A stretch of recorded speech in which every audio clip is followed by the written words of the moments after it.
პროფესორის შესახებას ჩვენთან პროფესორის ხელფასზე. ამის მიხედვით ხო, აქ არის ნახევრის 1.35-ი, ახლა ჩვენთან იგივე ფუნქციას ვასრულებ. რექტორს არ შეიძლება კონდეს იმ სრულ პროფესორზე 1.35 კოეფიციენტზე მეტი, ასე ვთქვათ. ანალოგიურად არ შეიძლება ადმინისტრაციის ხელმძღვანელს კონდეს სრულ პროფესორზე 1.30-ზე მეტი კოეფიციენტით ხელფასი.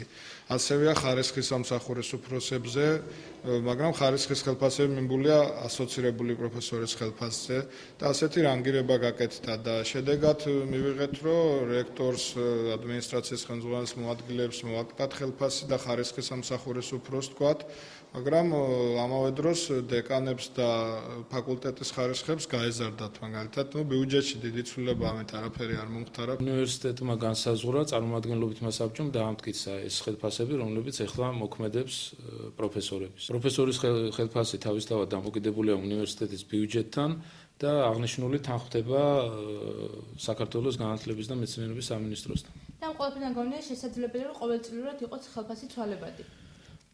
რა თქმა უნდა შესაძლებელია რომ შეიცვალოს ხელფასი, მაგრამ ჩვენ სტაბილურად მოვდივართ.